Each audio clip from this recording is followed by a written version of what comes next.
भारतीय राज्य व्यवस्था के इस क्लास में आपका स्वागत है। आज के क्लास में हम संवैधानिक विकास के खंड को आगे बढ़ाते हुए आज हम लोग 1909 के अधिनियम के बारे में अध्ययन करेंगे। 1909 के अधिनियम को मार्ले मिंटो सुधार के नाम से भी जाना जाता है। मार्ले उस समय भारत सचिव थे और मिंटो भारत में वायसराय थे।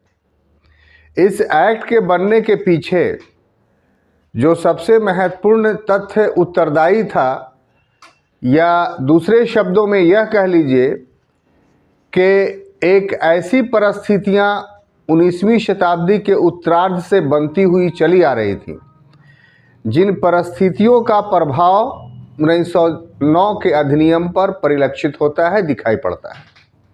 वो परिस्थितियां क्या थी, पहले इस तथ्य को हम लोग समझते हैं। तो दो प्रकार की परिस्थितियां उत्पन्न हो रही थी। एक परिस्थिति तो वो था जो भारतीयों में उत्पन्न हो रहा था, और दूसरी परिस्थिति वो थी जो अंग्रेजों के द्वारा उत्पन्न की जा रही थी। तो हमें इन दोनों परिस्थितियों को देखना होगा। तो पहले देखते हैं भारतीय परिस्थिति। तो ऐसी बात नहीं है कि भारत के लोग पहले ज्ञानी नहीं थे, पूर्व में पढ़े लिखे हुए नहीं थे, बल्कि पूर्व में भी भारतीयों का ज्ञान संस्कृत, फारसी और पाली के माध्यम से समृद्ध था। लेकिन 19वीं शताब्दी का जब समय आया तो अंग्रेजी का जब प्रचलन होना शुरू हुआ, तो उससे भारतीयों का परिचय पाश्चात्य दर्शन से हुआ, वेस्टर्न फिलॉसफी से हुआ। और पाश्चात्य दर्शन, वेस्टर्न फिलॉसफी से परिचय होने के परिणाम ये निकला कि उनके विचारों में आमूलचूल परिवर्तन हुआ। आमूलचूल परिवर्तन का अर्थ क्या है कि यूरोप में जो राष्ट्रवादी भावना या आधुनिक विचारधाराएं जो उदित हो रही थी, उससे भारतीय प्रबुद्ध वर्गों का परिचय हुआ। और जब परिचय हुआ तो उसकी तुलना भारत से जब उन लोगों ने किया तो पाया कि हम लोग यूरोपीय वैचारिक आयाम में पिछड़े हुए हैं। यानी यूरोप में जिस प्रकार से वैचारिक आयाम उत्पन्न हुआ है, उस प्रकार का वैचारिक आयाम भारत में उत्पन्न नहीं हुआ है। और वो वैचारिक आयाम मुख्य रूप से था राष्ट्रवाद, नेशनलिज्म। ऐसी बात नहीं है कि भारत के लोगों को अपने देश से प्यार नहीं था। अपने देश से प्यार करने का नाम ही तो राष्ट्रवाद है। तो हम अगर ये कहते हैं कि ये विचारधारा जो है वो यूरोप से आई, यानी राष्ट्रवाद, यानी राष्ट्र से प्रेम करने की भावना, तो एक अर्थ ये भी आप निकाल सकते हैं कि सर इसका अर्थ तो ये हुआ ना कि पूर्व में हमारे यहाँ के लोग अपने देश से प्यार नहीं करते थे। तो यहाँ पर गलत आपका विचारधारा है। पूर्व में भी हमारे देश के लोगों का अपने देश के प्रति अगाध श्रद्धा और प्यार था, लेकिन एक अंतर के साथ कि हम लोग प्राचीन काल से वसुधैव कुटुंबकम और सहअस्तित्व का एक सनातनी विचारधारा लेकर के चले आ रहे थे, जिसमें हमारे लिए कोई पराया नहीं था।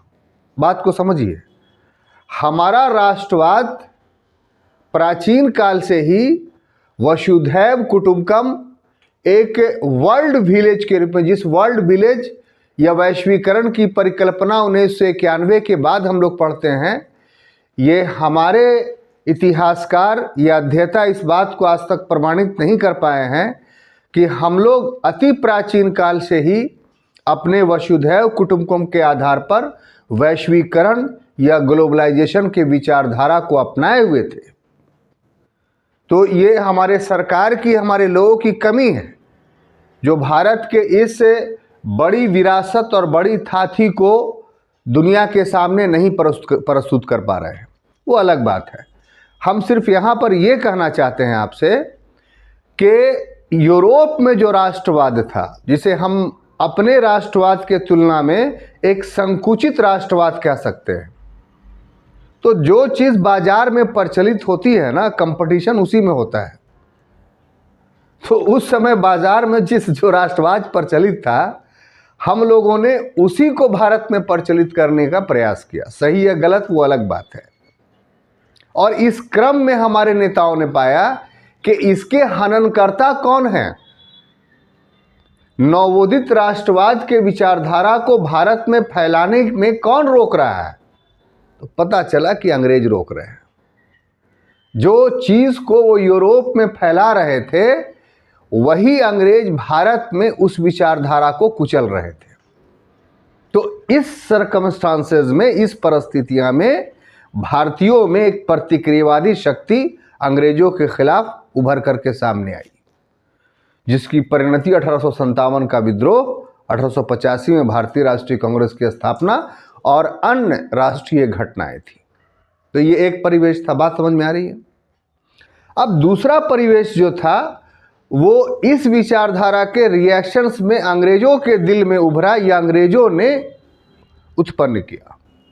और वे क्या था कि इसका मुकाबला करना, कि जो अंग्रेजों के विरुद्ध राष्ट्रवाद की स्थापना के लिए भारतीयों का एक संगठनात्मक ढांचा या एक आंदोलन जो उभर रहा था, उसका मुकाबला कैसे किया जाए। तो अंग्रेजों ने एक नया दर्शन, एक नई फिलॉसफी उत्पन्न की भारत में, जो भारत में कभी नहीं पाई जाती थी, जो भारत के मूलभूत विचारधाराओं के विपरीत थी। और वो क्या था कि एक धर्म को दूसरे धर्म वालों से लड़ाओ, एक जाति को दूसरी जाति वालों से लड़ाओ। इसीलिए आप देखिएगा कि सांप्रदायिकता और जातिवाद का भारत में उदय 19वीं शताब्दी की देन है। इतिहास के सारे पन्नों को उलट कर देख लीजिए, कहीं भी इस प्रकार का दर्शन नहीं आपको मिलेगा, क्योंकि मूलभूत भारतीय सनातनी दर्शन के विपरीत था। ये एक ऐतिहासिक तथ्य है जिससे किसी भी, कोई भी इतिहास के स्कूल के जो दार्शनिक है, ये जो विचारक हैं, वो इस बात से इनकार नहीं कर सकते। एक भी घटना है नहीं। हाँ, विद्रोह हुए शासक वर्ग के खिलाफ, उसकी नीतियों के खिलाफ। प्राचीन काल से आपको विद्रोहों का एक दर्शन मिलेगा स्थान स्थान पे, लेकिन उस विद्रोह में सांप्रदायिकता या जातिवाद का दर्शन हम लोग को नहीं मिलता है। नीतियों के खिलाफ विद्रोह हुआ है, वो एक अलग तथ्य है। तो एक वर्ग से दूसरे वर्ग को लड़ाने की नीति की बुनियाद जो डाली गई, वो ब्रिटिश नीति का परिणाम था। और इसको एक शब्दों में बांटो और राज करो, यानी डिवाइड और रूल्स की नीति आप लोग कह सकते हैं। डिवाइड एंड रूल्स पॉलिसी आप कह सकते हैं। क्लियर? तो ये दो सर्कमस्टांसेस थे 1909 से पहले, और इस परिवेश में, इस परिस्थिति में 1909 के लिए स्पेशली जो कारण उत्तरदायी था, उसका अध्ययन हम करने जा रहे हैं। तो उसका निम्न बिंदुओं पर अध्ययन करेंगे। पहला कि 1852 के अधिनियम के प्रति ही विरोध था, यहाँ पर विरोध था। दूसरा, कर्जन की प्रतिक्रियावादी नीति 1909 के अधिनियम के लिए जिम्मेदार थी। तीसरा, विदेशों में जो भारतीयों के प्रति दुर्व्यवहार किया जाता था, वो 1909 के अधिनियम के लिए उत्तरदायी था। तीसरा, उस समय जो अकाल पड़ रहे थे व्यापक पैमाने पे, वो भी जिम्मेदार था। चौथा, समाचार पत्रों का भी योगदान था। पांचवा, एशिया में एक जागरण की नई परिपाटी उभर करके सामने आ रही थी, वो भी अकाउंटेबल था। और छठा और अंतिम कि इसी समय उपर्युक्त परिवेश के कारण अतिवाद यानी एक्सट्रीमिस्ट विचारधारा हमारे देश में पनप उठी थी। क्लियर? तो अब बारी बारी से देखेंगे उन कारणों को जिन कारणों ने प्रभाव डाला 1909 के अधिनियम को बनाने में। सीधी सी बात है। तो पहला देखते हैं कि 1892 के अधिनियम की विशेषता कैसे प्रभावित की। तो देखिए साहब, भारत में भारतीयों के द्वारा 1885 ईस्वी के बाद लगातार ये मांग किया जाता रहा कि साहब हमें शासन में भागीदारी दी जाए और हमारे अनुरूप, हमारी मांगों के अनुरूप शासन को संचालित किया जाए, हमें स्वतंत्रता दिया जाए। ये मांग नहीं था। ये मांग 1929 के बाद एक मुश्त रूप से भारतीयों ने किया था। उसके पूर्व से ये मांग थी कि ठीक है आप शासन कीजिए, लेकिन वो शासन शोषणात्मक नहीं होना चाहिए, वो हमारी प्रवृत्तियों के अनुरूप होना चाहिए, हमारी आकांक्षाओं के अनुरूप होना चाहिए। तो अंग्रेजों को भी इस बात का एहसास था। 1857 के विद्रोह के बाद उन्हें इस बात का एहसास हो गया कि भारतीयों की आकांक्षाओं की उपेक्षा नहीं की जा सकती है। तो इसीलिए आपने देखा कि 1861 के अधिनियम से ही भारतीयों को परिषद में लेने की प्रक्रिया शुरू हो गई थी। लेकिन वो जो प्रक्रिया शुरू हुई थी 1861 में, वो ऊंट में जीरा का फोरन के समान था। यानी जो मांग भारतीयों की थी उसकी तुलना में, उसका आप तुलना कर सकते हैं ऊंट में जीरा, ऊंट के मुंह में जीरा। फिर ये कंटिन्यूअस चलता रहा। 61 के बाद 92 में अंग्रेजों को लगा कि नहीं, अब पानी सर से ऊपर जा रहा, फिर विद्रोह हो जाएगा, तो थोड़ी सी छूट दी और जो 3 भारतीयों को नियुक्त किया गया था उसकी संख्या बढ़ाकर 6 कर दी गई। लेकिन इस 1892 के अधिनियम से जो आकांक्षाएं थी भारतीयों की, वो पूरी नहीं हुई और फिर वो असंतोष बना रहा।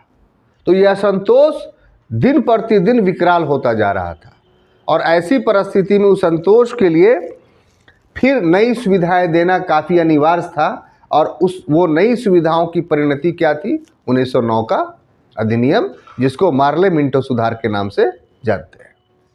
दूसरा परिवेश जो था वो कर्जन की प्रतिक्रिया नीति। आप जानते हैं कि लॉर्ड कर्जन भारत में 1899 से लेकर के 1905 तक वायसराय रहा और जैसे ही वो भारत में आया 1899 में, उसने घोषणा की कि मेरा उद्देश्य कांग्रेस को जड़मूल से समाप्त कर देना है,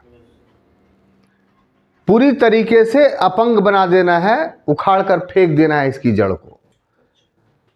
तो कर्जन के इस प्रारंभिक वक्तव्य से ही पता चल जाता है कि वो भारत में चल रहे राष्ट्रवादी आंदोलन का कितना विरोधी था और उसकी इस नीति का प्रभाव उसके कार्यों पर भी देखा गया।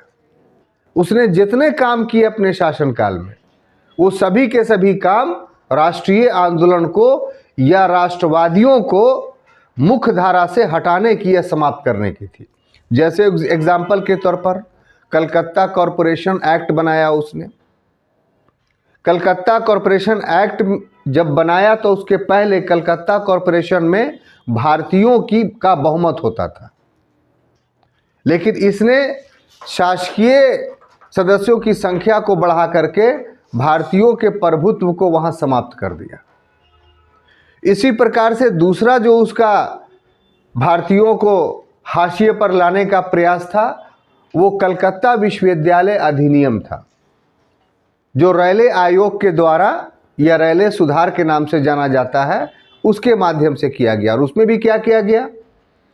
तो विश्वविद्यालय जो चलता है वो सीनेट और सिंडिकेट, 2 संस्थाएं होती हैं, उसके माध्यम से चलता है। तो कर्जन से पहले कलकत्ता विश्वविद्यालय के सीनेट और सिंडिकेट में भारतीयों का बहुमत था।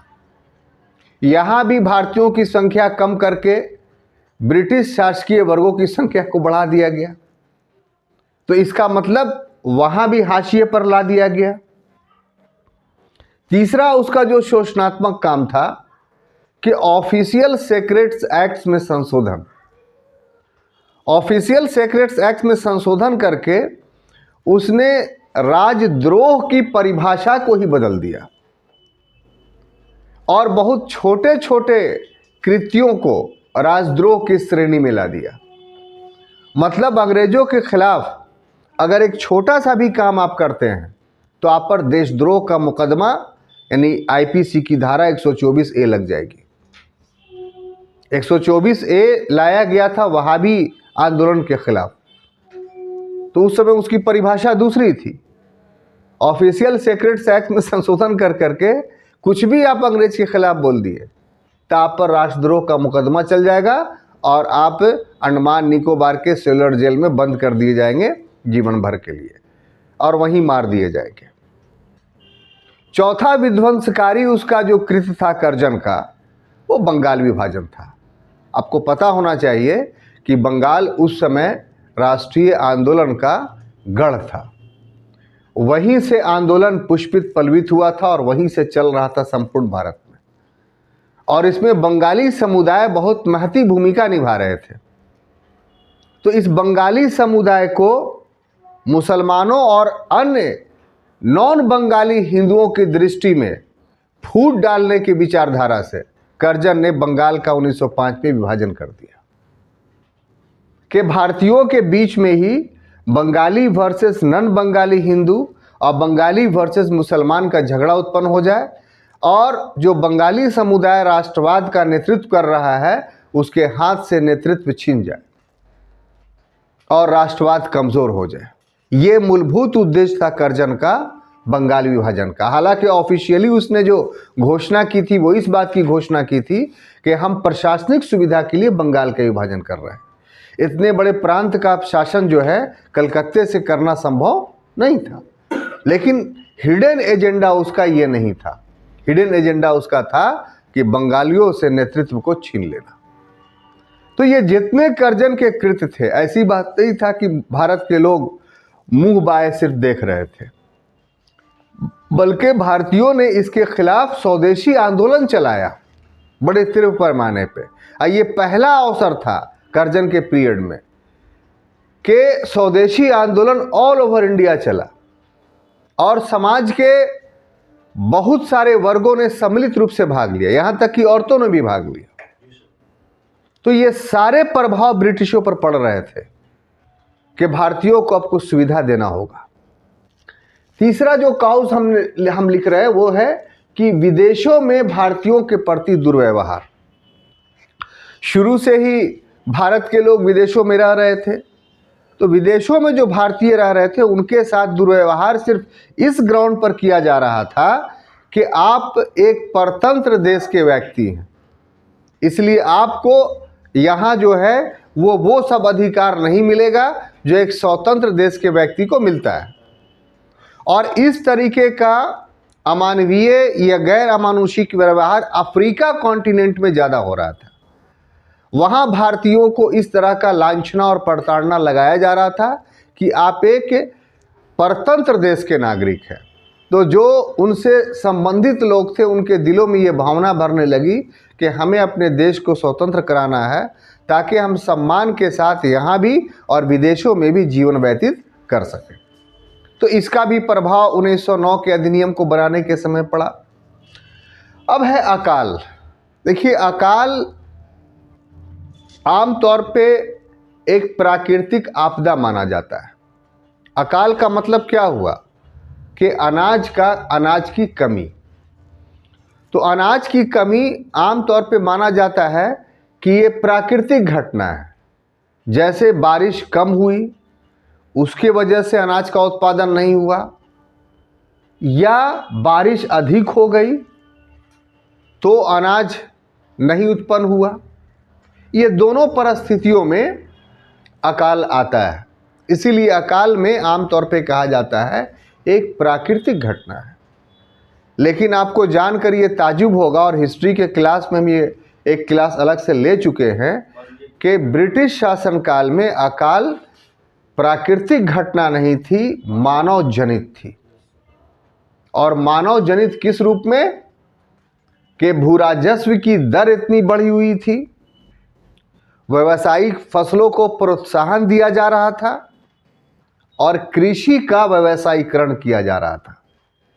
ये तीन नीतियां ऐसी थीं जिसका परिणाम यह निकला कि भारत में गल्ला तो उपजता था, लेकिन वो गल्ला भारत के लोगों को खाने के लिए नहीं मिल पाता था, और ये स्थिति अकाल की थी। तो अकाल ब्रिटिश सत्ता की जब स्थापना 1757 में बंगाल में हुआ तो उसके फौरन बाद 1761 से अकाल पड़ना शुरू हो गया।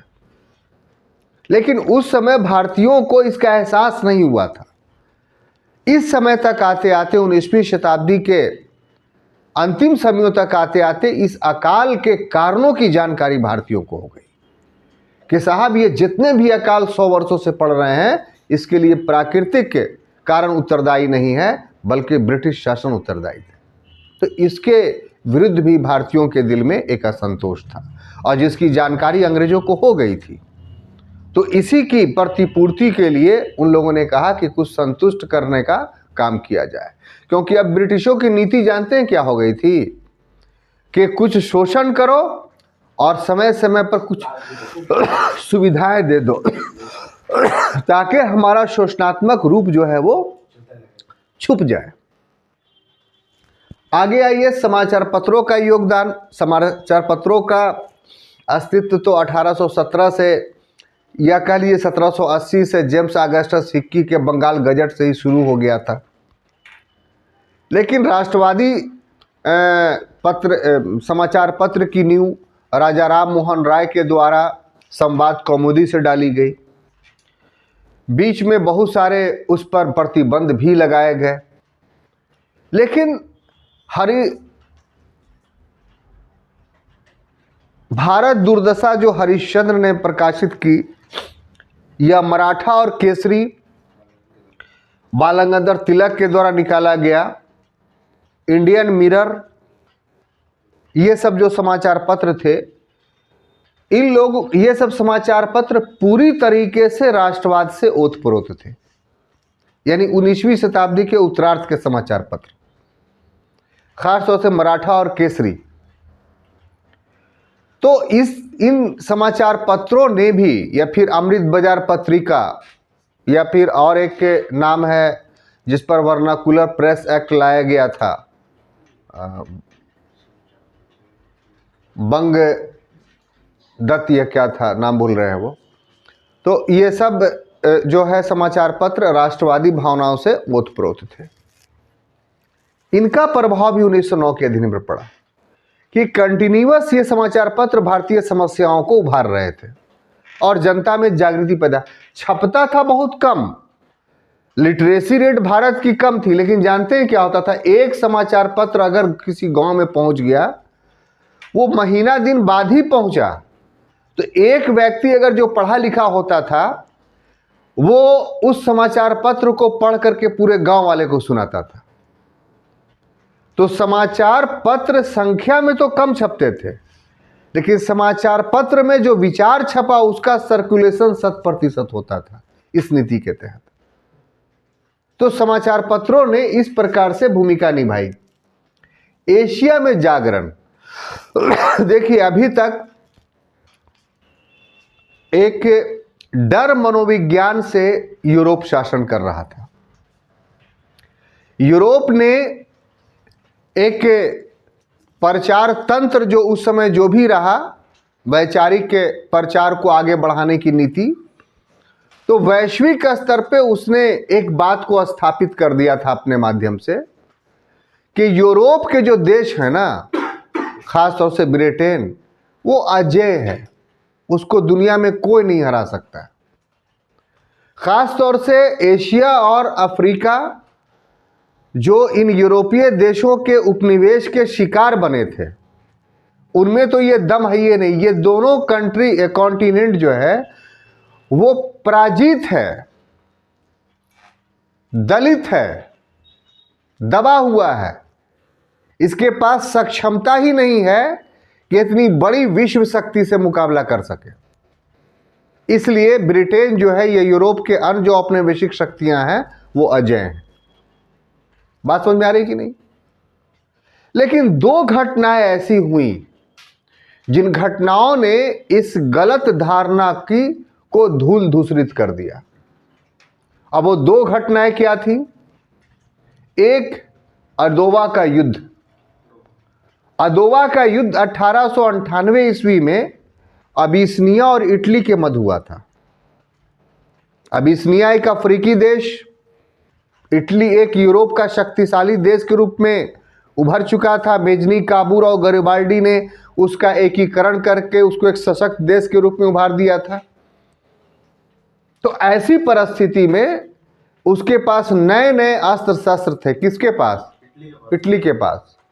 और अबिसिनिया के पास जो था वो तीर धनुष और तलवार थे, पारंपरिक के औजार।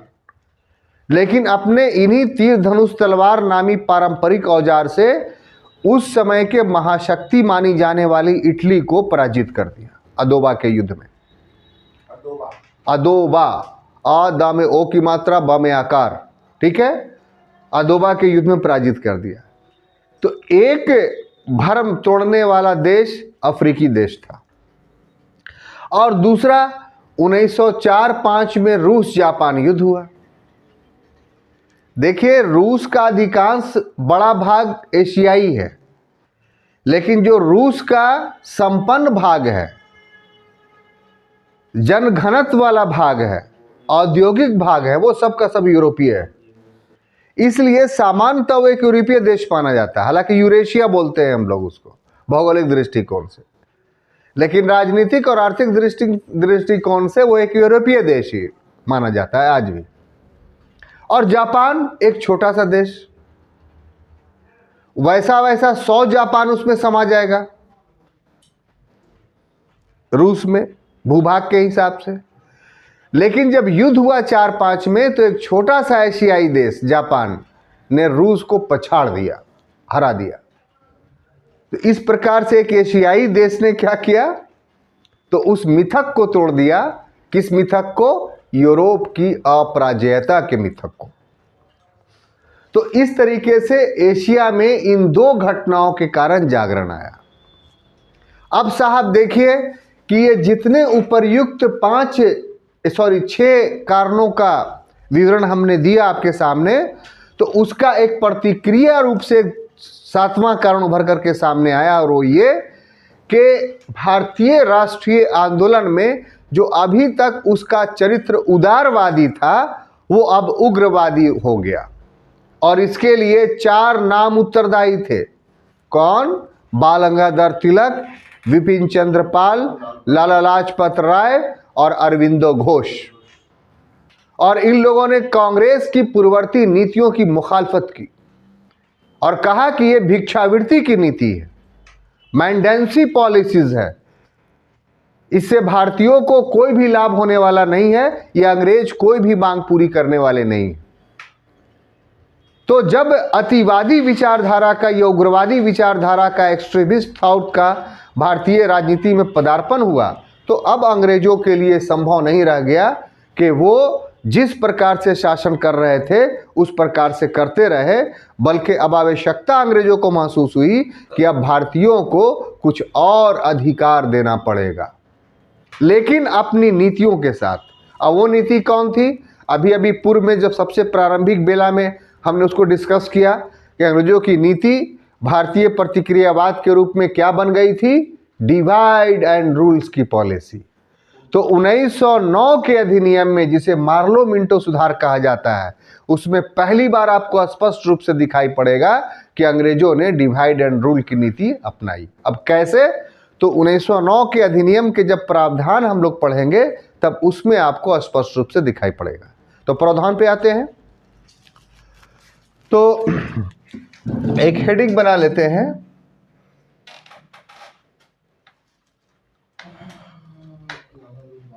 अधिनियम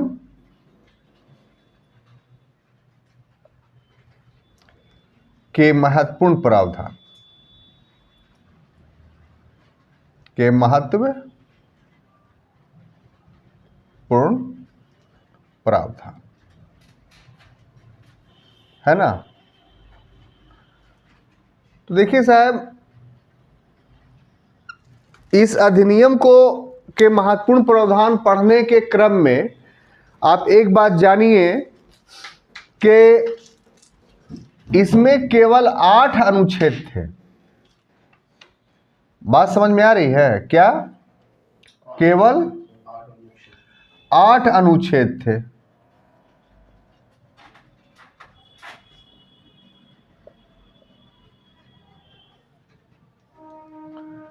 परंतु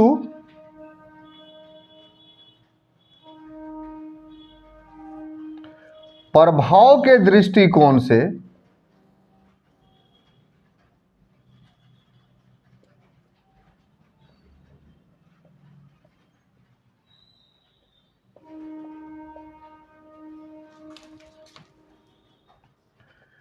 विध्वंसकारी थे।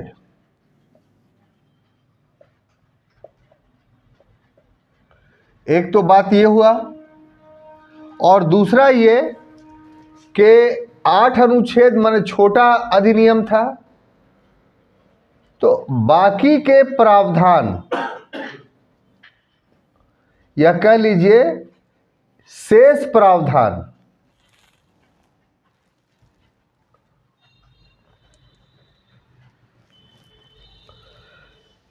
प्रावधान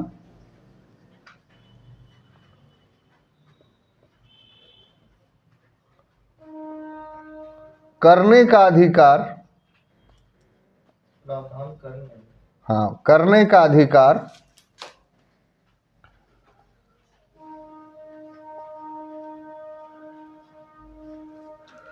गवर्नर जनरल की कार्यकारिणी को दे दिया गया।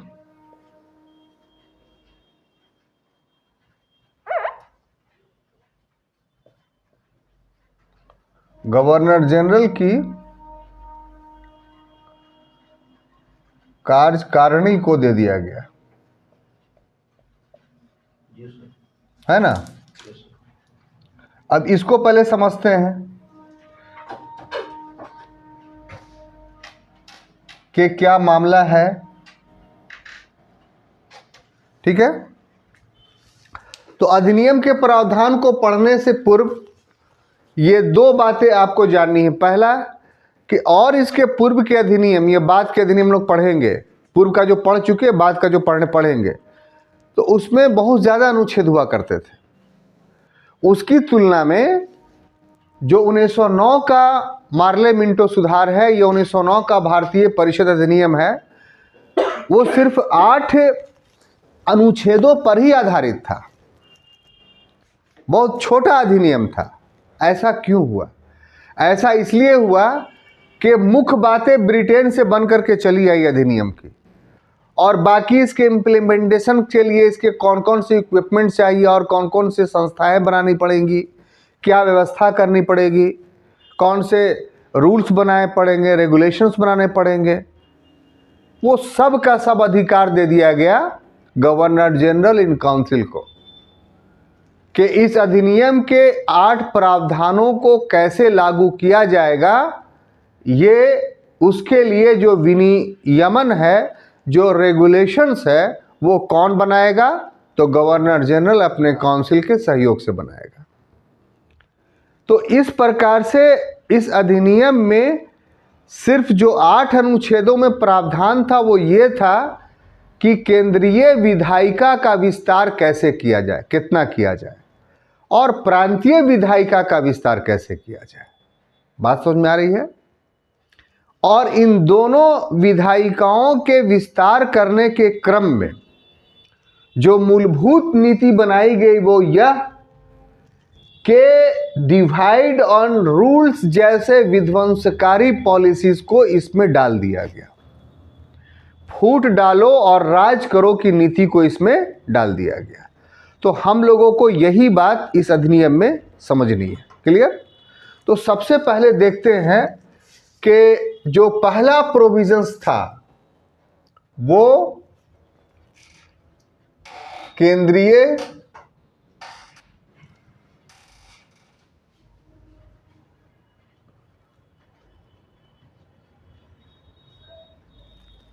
विधायिका में परिवर्तन। ठीक है, कैसे परिवर्तन किया गया? तो 69 सदस्यीय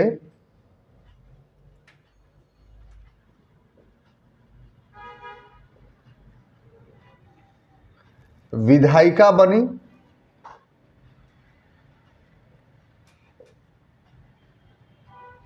और ये जो 69 सदस्यीय विधायिका बनी ये 2 खंडों में बटा हुआ था।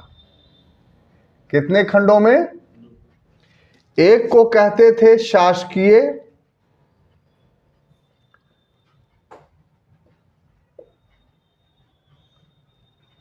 और दूसरा को कहते थे गैर शासकीय।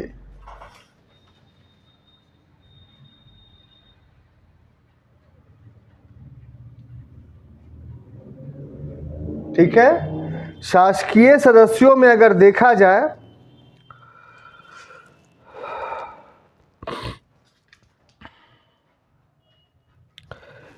इसमें 37 सदस्य थे।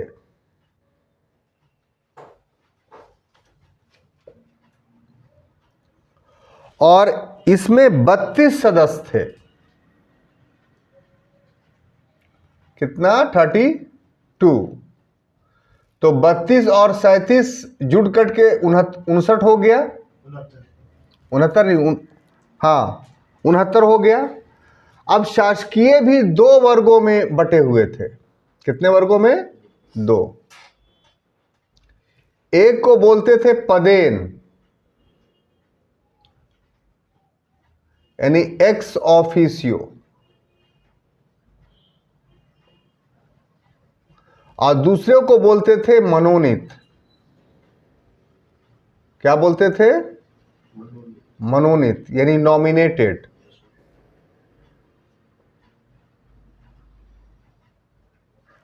तो पदेन की संख्या थी 9। कितना थी? 9। और बाकी जो थे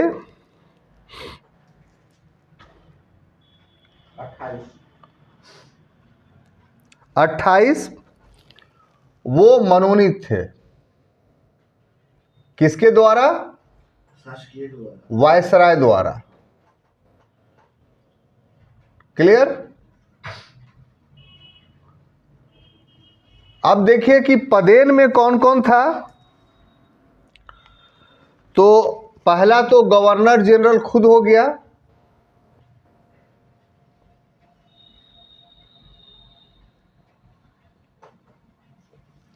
दूसरा 7 कार्यकारी पार्षद, 7 समझा रहे हैं, घबराइए नहीं। 7 कार्यकारी पार्षद, और ये हो गया 8। और 9वां हो गया एक्स्ट्रा ऑर्डिनरी सदस्य, असाधारण सदस्य। ठीक है साहब? तो ये 9 का हिसाब हो गया। 28 तो मनोनीत हो ही जाएगा, वो अलग हो गया। अब आ जाइए कि इसमें जो 27 गैर शासकीय थे, सॉरी 32, तो ये कैसे बटा हुआ था? तो इसमें 13 साधारण निर्वाचन से, 13 साधारण निर्वाचन से, ठीक है। और दूसरा क्या था कि 13 और 12 जो है विशेष निर्वाचन से, विशेष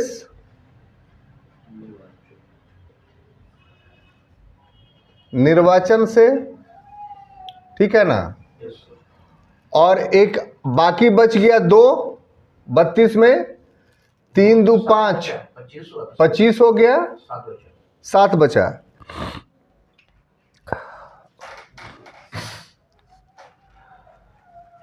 तो बाकी जो 7 सदस्य थे, ये वाणिज्य मंडल से,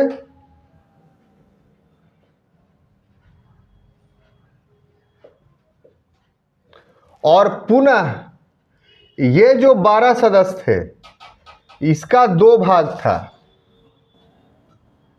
एक जमींदार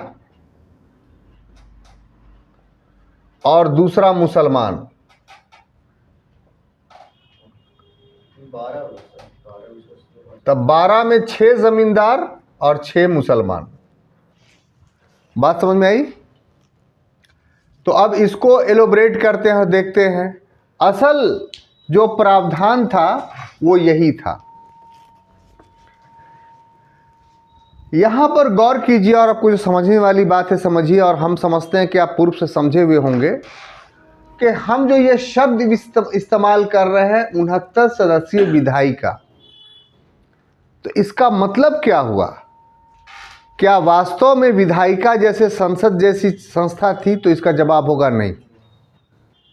1853 के अधिनियम से ही ये प्रावधान चलते हुए आ रहा था।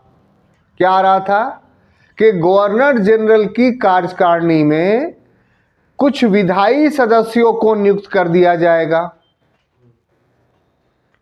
गवर्नर जनरल की काउंसिल कार्यकारी परिषद थी, एग्जीक्यूटिव बॉडी थी।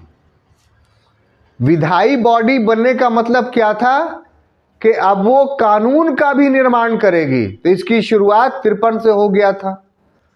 53 से पहले सब ब्रिटेन से बन करके आता था और उसका इम्प्लीमेंटेशन करने के लिए कुछ रूल्स कार्यकारिणी बना लेती थी। लेकिन अब भारत के लिए स्पेशल गवर्नर जनरल की कार्यकारिणी में विधायी सदस्य नियुक्त करने का प्रावधान 1853 के अधिनियम के बाद होने लगा और ये ग्रेजुअली 61 में बढ़ा, 92 में बढ़ा। तो उस समय बढ़ा तो शुरुआत में 6 से 10, फिर 6 से 12 हुआ, फिर 18 तक हुआ। अब वो संख्या जो थी बढ़ कर करके 69 हो गई। तो ये 69 जो हुई ये वास्तव में 60 ही था। 60 + 9 ऐसा क्यों? क्योंकि 9 सदस्य कार्यकारिणी के सदस्य थे। ये तो पूर्व से ही थे। जो 60 सदस्य था वो एग्जीक्यूटिव सदस्य था। तो इस प्रकार से पहली बार, पहले 3, 6 ऐसे बढ़ाया जाता था। पहली बार बड़े पैमाना पे 60 सदस्य कार्य व्यवस्थापिका के बना दिए गए। तो ये एक बहुत बड़ी बात थी। तो वही 60 और 9 मिल करके 69 बन गया। ऐसा इसलिए कि जब विधायिका के रूप में गवर्नर जनरल बैठता था तो सिर्फ विधायी सदस्य नहीं होते थे उसमें, बल्कि कार्यकारिणी के सदस्य भी उसके मेंबर हो जाते थे। तो इस तरीके से जो विधायिका का निर्माण हुआ वो 69 सदस्य का हो गया। क्लियर? अब इसको 2 खंडों में हम लोग बांटते हैं। कितने खंडों में? 2। एक का नाम दिया हमने शासकीय और दूसरे का नाम दिया हमने गैर शासकीय। शासकीय का मतलब कि उस ग्रुप में पूरा का पूरा सरकारी अधिकारी होगा, और गैर शासकीय का मतलब क्या हो गया कि वो शासकीय अधिकारी नहीं होगा, अर्थात भारतीय होगा। इसमें भी भारतीय शब्द इस्तेमाल नहीं किया गया, लेकिन व्यवहार में होता वही था कि गैर शासकीय में भारतीयों को लिया जाता था। यह 1861 से ही चलता आ रहा था, एक परिपाटी बन गया था। अब देखिए कि ये जो 37 मेंबर थे वो भी 2 भाग में बटे हुए थे। 9 तो जो पदेन सदस्य थे ही, एक्चुअली में शासकीय में 28 सदस्य ही थे, और ये 28 का 28 को नॉमिनेट कौन कर रहा था? वायसराय। बात समझ में आ रही है? अब 9 में कौन कौन लोग थे? पदेन।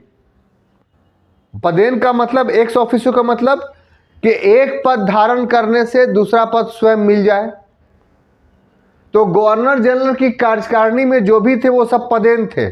किस दृष्टि से? व्यवस्थापिका के दृष्टि से। तो उसमें गवर्नर जनरल खुद एक पदेन सदस्य था व्यवस्थापिका का। और अभी तक जो 1861 में कार्यकारिणी की सदस्य संख्या 4 तक पहुंची थी, वो अब बढ़ करके कितना हो गई थी? 7। तो 7 कार्यकारिणी के सदस्य, यानी काउंसिल ऑफ मिनिस्टर्स को मान लीजिए आप, और दूसरा एक असाधारण सदस्य, एक्स्ट्रा ऑर्डिनरी, कोई गवर्नर जनरल की काउंसिल में रहता, दृष्टि में रहता था कि भाई एक्स्ट्रा ऑर्डिनरी आदमी है, इसको रखना बहुत ज़रूरी है, तो फिर उसको जो है इसमें शामिल कर लिया जाता था। इस प्रकार से 9 बनते थे। तो ये तो हिसाब किताब हो गया 37 सदस्यों का। अब आ जाइए 32 सदस्य जो गैर शासकीय थे, नहीं भारतीय थे। तो उसमें पहला कि ये साधारण निर्वाचन से 13, दूसरा विशेष निर्वाचन से 12, और तीसरा जो था वाणिज्य मंडल से 7। तो सांप्रदायिकता की नींव कहां कहां डाली गई वो देखिए। सिर्फ मुसलमानों का नाम दिखा करके कि यही सांप्रदायिक विचारधारा था, ऐसा नहीं था। यहां पर आप देख लीजिए कि जो साधारण निर्वाचन था 13, तो आगे अभी हम बताएंगे कि इसमें जो योग्यता निर्धारित किया गया, वो योग्यता इस प्रकार से निर्धारित किया गया कि भारत के सभी लोग इसमें भाग ही नहीं ले सकते थे। जो उच्च वर्ग के लोग थे, जमींदार वर्ग के लोग थे, वही इस निर्वाचन में भाग ले सकते थे। तो पहली सांप्रदायिकता तो यहीं पर झलकती है। दूसरा सांप्रदायिकता क्या कि जो विशेष निर्वाचन क्षेत्र, तो जमींदार भी तो एक संप्रदाय है, नॉन जमींदार को यहां पर छाड़ दिया गया। और उसके बाद 6 मुसलमानों, यानी 12 विशेष निर्वाचन में 6 जमींदार और 6 मुसलमान। तो ये दोनों चीजें सांप्रदायिक विचारधारा से ओतप्रोत थी। हाँ, ये बात सही है कि मुसलमानों को जो अलग से दे दिया गया, इससे आगे चल के पृथकतावादी शक्तियों ने जन्म लिया, इसीलिए ज्यादा हाईलाइट हुआ। वरना डिवाइड एंड रूल्स की पॉलिसी 1909 के अधिनियम में सभी अनुच्छेदों में था। डिवाइड एंड रूल के आधार पर ही सीटों का बंटवारा ही किया गया था। वरना अगर अच्छा तरीका यह होता कि जो भी 60 लोग थे, 60 में 32 लोग जो सदस्य थे, वो जनरल चुनाव के माध्यम से आते, उसमें कोई वर्गीकरण नहीं किया जाता, तब हम मानते कि सांप्रदायिकता का बीज नहीं बोया गया। यहां जो अंग्रेजों की विचारधारा थी कि धर्म को धर्म से और वर्ग को वर्ग से लड़ाओ, तो दोनों की पूर्ति 1919 के अधिनियम में हुई। मुसलमानों को आरक्षण देकर के धर्म को धर्म से लड़ाया गया और जमींदारों को आरक्षण देकर के वर्ग को वर्ग से लड़ाया गया। तो इस दृष्टिकोण से 1909 के अधिनियम को देखने की आवश्यकता है। तो हम समझ गए कि आप इसको अच्छे ढंग से समझ गए कि केंद्रीय विधायिका में किस प्रकार से प्रावधान किया गया। अब देखिए कि केंद्रीय में बाद जो आगे टॉपिक्स आता है वो क्या, तो प्रांतीय। ठीक है, तो प्रांतीय विधायिका में जो परिवर्तन किए गए उसको हम लोग एक हेडिंग देते हैं, प्रांतीय परिषद का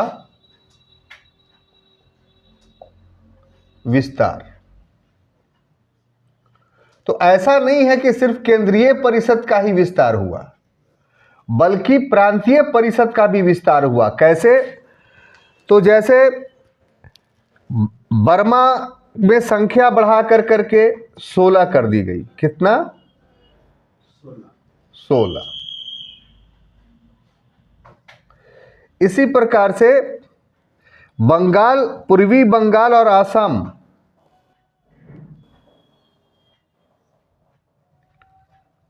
पूर्वी बंगाल और असम,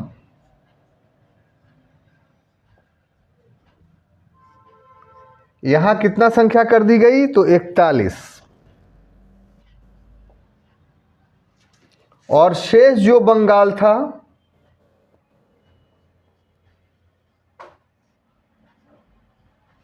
वहां संख्या कर दी गई 52। और उसके बाद मद्रास, बंबई और संयुक्त प्रांत,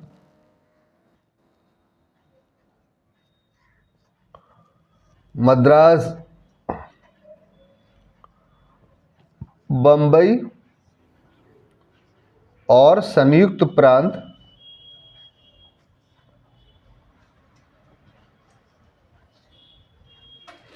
यहां संख्या कर दी गई 47। और लास्ट पंजाब में संख्या कर दी गई 25। कितना? 25। तो इस प्रकार से देखिए कि प्रांतीय परिषदों में भी विस्तार किया गया, सिर्फ केंद्रीय विधायिका या परिषद में विस्तार नहीं किया गया। तो उसमें आपको हाँ, दोनों में किया गया। जो शंका हो उसको बोल दिया कि घबराइए नहीं। तो एक चीज सबसे पहले यह देख लें कि उस समय प्रांतों की संख्या भारत में कितनी हो गई। तो ये भी ऑब्जेक्टिवली इंपॉर्टेंट होता है, इसलिए देखते हुए हम लोग चले ताकि याद रहे। 1 नंबर पर बर्मा आप रख लीजिए, दूसरा पूर्वी बंगाल, तीसरा आसाम, चौथा बंगाल, पांचवा मद्रास, छठा बम्बई, सातवां संयुक्त प्रांत और आठवां जो है वो पंजाब। यानी 1909 के अधिनियम के तहत भारत में कुल ब्रिटेन के 8 प्रांत थे।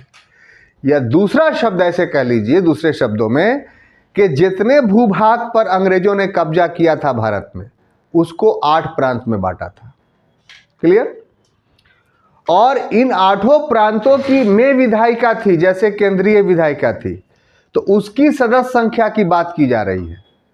तो उसमें क्या है, बर्मा में 16, यानी वहां के गवर्नर की कार्यकारिणी परिषद में कार्यकारी सदस्य के अतिरिक्त 16 विधायी सदस्य होंगे। क्लियर? इसी प्रकार से पूर्वी बंगाल और असम के गवर्नर के कार्यकारिणी में कार्यकारी सदस्य के अतिरिक्त कितना, 41 सदस्य होंगे। इसी प्रकार से बंगाल में, वहां लेफ्टिनेंट गवर्नर कहा जाता था, बंगाल को गवर्नर नहीं कहा जाता था। तो बंगाल के लेफ्टिनेंट गवर्नर के कार्यकारिणी सदस्य में, कार्यकारिणी परिषद में कार्यकारी सदस्य के अतिरिक्त 52 सदस्य होंगे। इसी प्रकार से मद्रास, बंबई से 45 और पंजाब में 25। यहां पर एक तथ्य ध्यातव्य है, गौरतलब हो, यानी ध्यान देने योग्य है, कि जिस प्रकार से केंद्रीय विधायिका में शासकीय सदस्यों का बहुमत रखा गया था और भारतीयों के मध्य डिवाइड एंड रूल की पॉलिसी से वर्गीय और धार्मिक के प्रतिनिधित्व दिया गया था, ठीक यही नीति प्रांतीय परिषदों में भी अपनाई गई। यानी वहां भी शासकीय सदस्यों का बहुमत था और धार्मिक के और वर्गीय विभाजन करके भारतीयों को विभाजित करने का प्रयास किया गया था। तो ये 2 खंड मैंने आपको बताया। अब आ जाइए तीसरा। बात समझ में नहीं, ऊपर से नहीं बह रहा है, पूरा का पूरा अंदर जा रहा है। तो अब देखिए साहब कि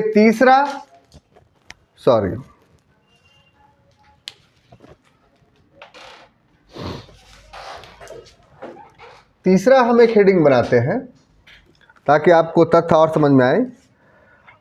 अहर्ताएं, क्वालिफिकेशंस।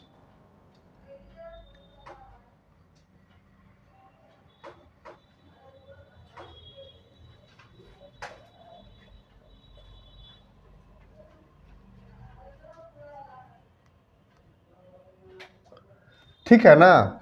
किसकी अहर्ता है? तो जो इलेक्शंस में भाग लेंगे। ठीक है?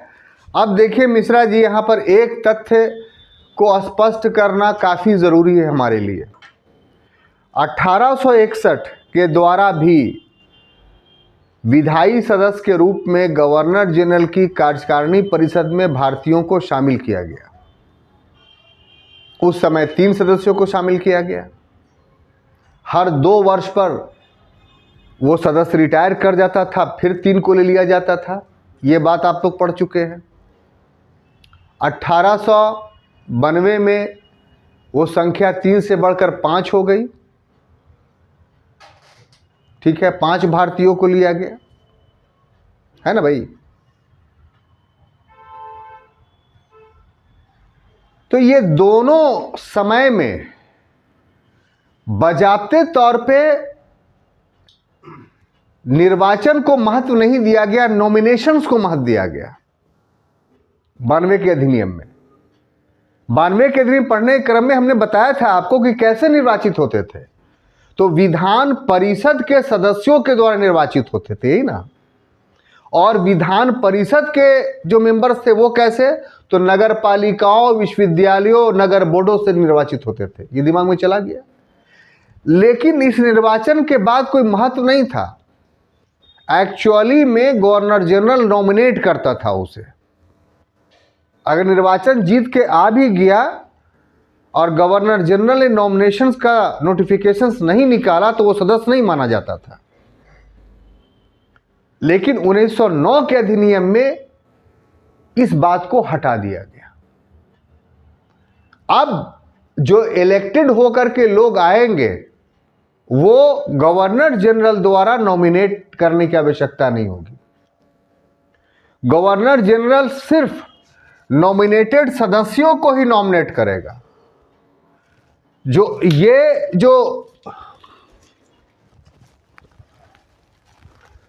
सॉरी, यहां पर थोड़ा सा गलती हो गया, सुधार लीजिए, अभी दिमाग में आया कि इसमें भी जो है ना, ये जो यहाँ पर 7 है, वानी 7 नहीं 2 है, तो जो 5 बचा ना, ठीक है, 5 बचा इसमें, तो 5 जो है वो इसमें मनोनीत था गवर्नर जनरल के द्वारा, ठीक है ना। 5 क्या था? मनोनीत था। तो इस प्रकार से 27 सदस्यों का फैसला हुआ। बात समझ में आ रही है कि नहीं? इधर देखिए, 32 में 5 मनोनीत, तो बता 27। तो 27 में 13, 12 और 2, 13 सामान्य निर्वाचन से, 12 विशेष निर्वाचन से, और 2 कौन हो गया? वाणिज्य मंडल से। अब क्लियर हो गया? उसमें थोड़ा मिस कर गए थे, इसीलिए भी आपको ये बता दिया। तो हाँ, हम बताना ये चाह रहे थे आपको कि यहां पर ये हुआ कि जो ये निर्वाचित सदस्य हैं, चाहे 13 साधारण निर्वाचन से, चाहे 12 विशेष निर्वाचन से, चाहे 2 वाणिज्य मंडल से, अब ये जैसे ही निर्वाचित होकर के आए वैसे ही केंद्रीय विधायिका के ये सदस्य हो गए। इसके लिए अब गवर्नर जनरल को नोटिफिकेशन निकालने की आवश्यकता नहीं, यानी अब संवैधानिक रूप से वे अवैधानिक रूप से ये नॉमिनेटेड नहीं कहे जाएंगे, ये वास्तव में निर्वाचित कहे जाएंगे। हालांकि अभी भी निर्वाचन अप्रत्यक्ष ही था, जनता भाग नहीं ले रही थी। कौन भाग ले रहा था? जो जनता से चुन करके आया, यानी प्रांतीय विधान परिषद के सदस्य। क्लियर? तो ये जो निर्वाचन में भाग लेगा, कौन लेगा? इसके लिए जो अभी अभी मैंने आपको यहां बताया था कि गवर्नर की कार्यकारिणी जो है वो अन्य नियम बनाएंगे इसको लागू करने के लिए। तो गवर्नर जनरल की कार्यकारिणी या वायसराय की कार्यकारिणी नियम 4 बनाया, रूल्स नंबर 4। तो रूल्स नंबर 4 जो बनाया उसमें योग्यता था, क्वालिफिकेशंस था, हर्ताएं थी। किसके लिए? कि कौन 1919 के अधिनियम के तहत प्रावधानित चुनाव में भाग ले सकता है। क्लियर? तो उसकी अहर्ताओं या उसके क्वालिफिकेशंस के बाद हम लोग पढ़ रहे हैं या समझने जा रहे हैं। तो उसमें पहला है कि अंग्रेजी पर्जा हो। हम सब समझा देंगे आपको, घबराइए नहीं। अंग्रेजी पर्जा हो। दूसरा, स्त्री नहीं हो, यानी स्त्रियों को अधिकार नहीं दिएगा चुनाव लड़ने के लिए। ठीक है। तीसरा, विकृत चित्त नहीं हो। विकृत चित्त नहीं हो।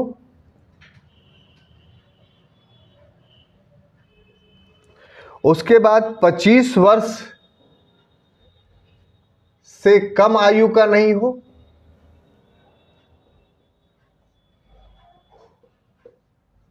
पच्चीस वर्ष से कम आयु का नहीं हो।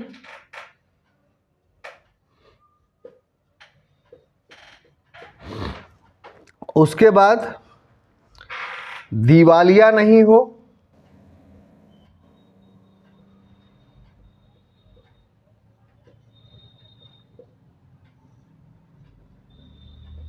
दिवालिया नहीं हो। उसके बाद राजकीय सेवा से निकाला गया नहीं हो।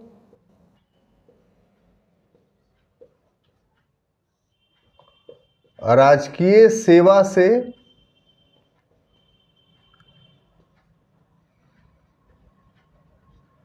निकाला गया नहीं हो।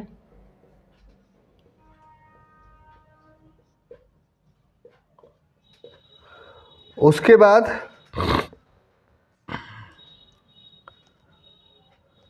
छह मास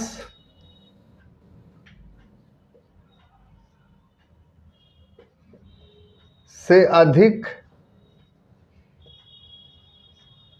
कारावास का दंड नहीं भोगा हो या कारावास का दंडित नहीं हो,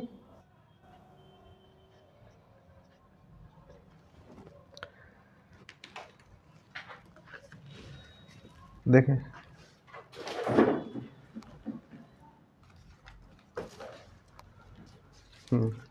ठीक है।